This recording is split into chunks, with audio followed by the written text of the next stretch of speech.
TikTok taps into human behavior to create a great sharing UX. Most social media sites rely on a basic, pretty standard sharing pattern. Let's break it down so you can see what you can learn from it. So this is TikTok's basic sharing. This exists very similar to other apps. You tap the share button, a share sheet comes up, you select who you want to share it to, you can add a message, add an emoji, and hit send. Pretty straightforward, but they also offer this. This little button here occasionally pops up, and it's a really quick and easy way to share. You just tap that button and that video gets shared to the person there. It makes it really easy by reducing friction. But why does this work? Okay, let's get the obvious out the way. It's less taps. And when you start to think about that a bit more, that means less decisions, less things I have to think about doing, and also less UI to interact with. It minimizes the time actually interacting with the UI and sharing and tapping on things so that the user can focus on what they really want to do, which is quickly share, but also watch TikToks. It works really well. It also taps into human behavior. Let's dig into this. If I want to share something, if I come across a video and I find it really interesting and I want to share it, the UX shouldn't matter so much. If there's a very general standard pattern out there, then it shouldn't be a problem, right? Well, humans are interesting, squishy little beings with emotions. We're not always logical, and the way we behave can get a bit subtle and nuanced. It can be summed up with this formula here, where human behavior is a function of motivation, an ability, and a prompt. This is the Fogg model. It's developed by B.J. Fogg. He's a leading behavior scientist out of Stanford. The way he puts it is behavior happens when motivation, ability, and a prompt come together at the same moment. Now, prompt is pretty straightforward. All that means is there needs to be a way to do something, like a share button with some share UI and UX. But let's talk about behavior and ability. It could be summed up in this graph here. So let me break this down. What this essentially means, if something is hard to do and I have low motivation to do it, I'm not going to do it. On the flip side, if something is relatively easy to do and I have a high level of motivation, then I'll go ahead and do it. It's all about this line. It's the action line. When motivation and ability is above the line, people are more likely to engage in the activity. When it's below the line, they're most likely not to engage in the activity. Let's look at some examples. If I'm really into Kane Brown, I really enjoy his music, and I want to go to his concert and I want to go see him perform live, I will put up with a very terrible Ticketmaster UX and fight through that in order to get tickets. It's something that's generally hard to do, but I have high motivation, so I'll go ahead and do it.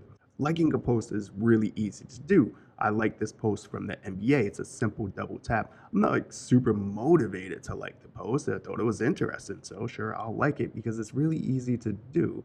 And that's where we land on the chart. It's super easy to do. Even though my motivation is low, I'll still do it. Because all I have to do is double tap. It's pretty straightforward. Let's get back to TikTok. Sharing works well for high motivation scenarios. When I find a video that's super funny, super engaging, super entertaining, and I know my friends want to see this, I'm going to go ahead and share it. It's, again, that UX is pretty standard, it's pretty straightforward, so it's fairly easy, and my motivation is high, so I'm going to do it. But at times, motivation can get low. I may come across a video that's funny, but it's not that funny. Do I really want to share this? I'm not sure my friends will like it. Maybe they will. I'm starting to think about that. I also got to go through the sharing process again, and that's a bit repetitive. I got to click the button, go to open the share sheet, tap the person, maybe add a message, maybe add an emoji, hit send. It's a lot to go through, a lot of steps that over time becomes very, very repetitive, and that puts us here. Still the same level of easy to do, hard to do, same kind of in that middle there, but I have low motivation. So now we're below the line. I'm not going to do it at certain points. So if I was TikTok and I said, hey, how do I get more shares? Well, we can, one, try to increase motivation, which not quite sure how we would do that, or you can make it easier to do by decreasing the friction. And that puts us above that line by making it easier to do.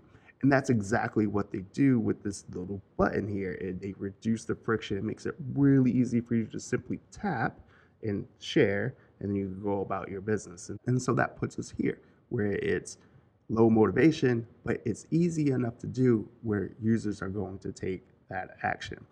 This also taps into a few more psychology principles. The first is nudging. Nudging is simple ways that choices are displayed to subtly influence people's decisions without limiting their freedom of choice. If you have a list of items and you really want your users to select the first item, maybe you just put it at the very top. But there's a bit of nudging techniques you can use to really make that one stand out. Something as simple as making it stand out with the color or with size.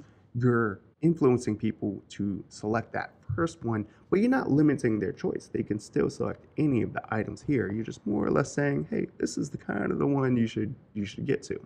And that's what TikTok does here.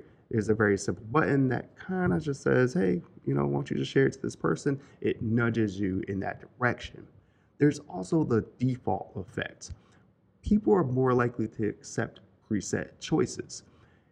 In this button that appears, the who you're going to share it to is decided for you, that it defaulted to this person. And obviously you have to be a bit smart about this. You have to understand, who do you think this person, in case me, will share it to. You know a little bit about their behavior. You may know, hey, Coleman always shares these silly animal videos with this friend, so we'll default to that friend in this case.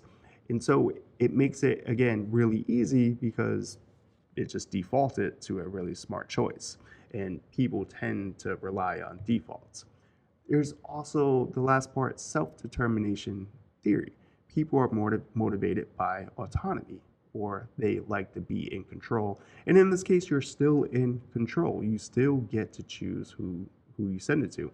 And even though it's already defaulted to a person, you still have that control of, yes, I sent it to that person. So still some control there as well. If you're looking to increase usage of certain metrics in your app, like sharing, start with the FOG behavior model and look at motivation at different points. Sometimes motivation can be very high, at other times it could be very low. We saw this in the sharing. Sometimes if it's a really funny video, my motivation might be high, but if I've shared a lot or it's a kind of funny video, my motivation might be a little bit low. And those are the areas you want to look at, and how can we improve on that by reducing friction.